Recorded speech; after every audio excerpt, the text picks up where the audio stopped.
Donald Trump is facing humiliation after humiliation lately. Elon is broken up with him. MAGA is turning on him. The people of Los Angeles are fighting back against his invasion. And to put a cherry on top of all of that, Donald Trump, after a screaming meltdown, getting onto Air Force One, just fell down and humiliated himself. It is the karma he deserves. We're going to get into it, but before we do, if I could quickly ask you to leave a like on this video, and if you haven't already and you enjoy our channel, to hit that subscribe button. It goes a long way, and it really does mean a lot to me. Now, before we can get into that humiliating moment for Donald Trump, of course, I want to check out the screaming meltdown that led to it. And for that, we need some context from reporting by CNN on the ground in Los Angeles about the war Donald Trump is trying to wage on peaceful protesters. And I'm just going to have you sweep through.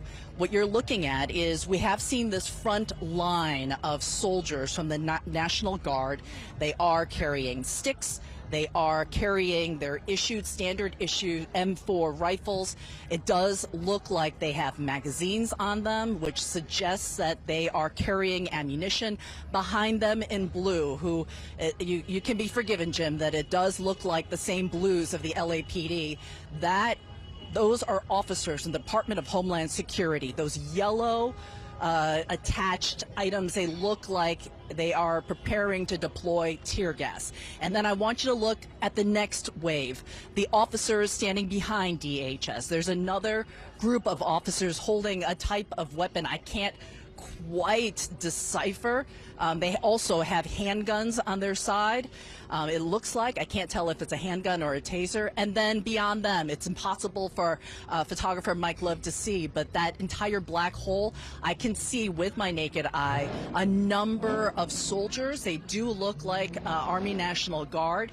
They are wearing shields. They are carrying those large body shields. I do not always consider myself a fan of CNN, but they are doing incredible reporting on the ground right now in Los Angeles. And the way that the reporter was describing what is clearly an armed militia with the express purpose of intimidating is just so scary. And you could tell how chilled she was as well, seeing this unnecessary weaponry, these shields, people looking like they're equipped for war, not to handle people who are peacefully protesting. And why do they need to be there in the first place besides to intimidate? But more importantly, this is the most important thing, to instigate, which is exactly what they were doing moments before Donald Trump started speaking to reporters. And I want to take a look right here. Outside there, and certainly no weapons that you've seen. Careful. I see them going forward. Stay safe, Kyung. Watch out, watch out, watch out. You okay? So they're pushing everybody into the street. We're watching. I don't know why. We're watching live pictures here. This is from Los Angeles, outside a Metropolitan Detention Center. It is clear. This is a tactic of instigation. People who refuse to take accountability because they know it's not coming, because they put their masks on, and if they break the law, they can't be identified. And if they are, Donald Trump is happy to write you a pardon if you commit violence on his behalf. That is what is happening here. Donald Trump is attacking peaceful protesters, and he knows that these protesters aren't even doing anything. He made that pretty clear with the first statement he gave to reporters, this nonsensical line right here. Do you foresee those protests spreading to other cities, Chicago, New York, for example, in the next few days? Yes, we're going to be watching it very closely. And when they spit at people, you know, they spit. That's their new thing. They spit, and worse, you know what they throw at them, right? And when that happens, I have a little statement. They say, they spit, we hit.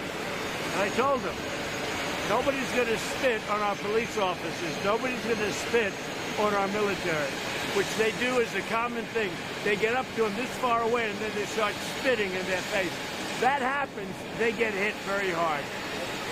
What are the rules of engagement for federal troops? We'll see what happens.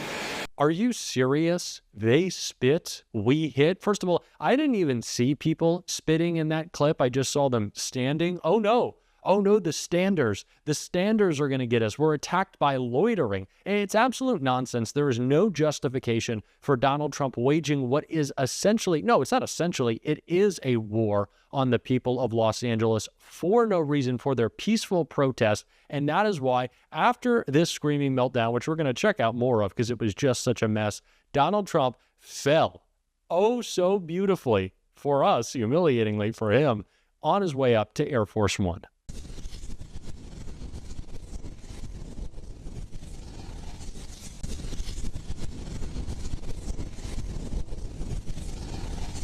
The karma is just so delicious. It's just so delicious. This is the current state of Donald Trump's administration. He is crumbling. He is a mess. He is weak. He is feeble. And it is hilarious to watch him melt down, especially as he tries to frame himself as this all-powerful God King launching his invasion of LA. And that's essentially what he admitted he wanted to be in this clip, continuing his meltdown right here. Even if you don't plan to invoke the Insurrection Act, do you plan to send troops to Los Angeles? What? Even if you're not planning to invoke the Insurrection Act, do you still plan to send troops? Well, we're going to have troops everywhere. We're not going to let this happen to our country. We're not going to let our country be torn apart like it was under Biden and his auto pen. What's the bar for sending Marines? The bar is what I think it is. I mean, if we see danger to our country and to our citizens, we'll be very, very strong in terms of law and order. It's about law and order. Sending active Marines on the table, sir. Secretary Hexon. We're going to see what we need. We'll send whatever we need to make sure there's law and order. He is making it clear to us all. And that's the point. Donald Trump wants us to know that he views himself as God King over our military, and he'll do whatever he wants. Senator Schiff said it last night. Donald Trump wants martial law. He wants to be in charge. He says the bar is what I say it is, because of course it is. This is Donald Trump. He wants to be in charge of everything. He wants complete power. He wants to abuse it. It is absolutely terrifying. But we should expect nothing else. Of course, this is what's happening right now. Donald Trump is trying to shift our focus away from the civil war he's fighting with his boyfriend Elon Musk, that he's fighting with Republicans in the Senate, that he's fighting with his own supporters, and Republicans in Congress right now, who some of which are standing up to Trump and calling this out because it is a disgusting attack on people peacefully protesting. MAGA claims that they're so worried about the Democrats sending the military after you. That's never happening. Or us suppressing your free speech. That doesn't happen. But when Donald Trump sicks his mass thugs on people simply standing in the street, they're all in applause. It's disgusting. They can't justify it. Kristi Noem can't justify it. She was pressed and just crumbled.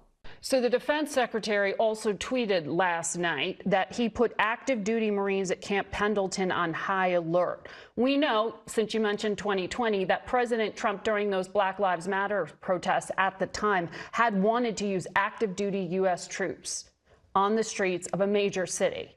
The 82nd Airborne at the time was called up. They were not sent into the streets.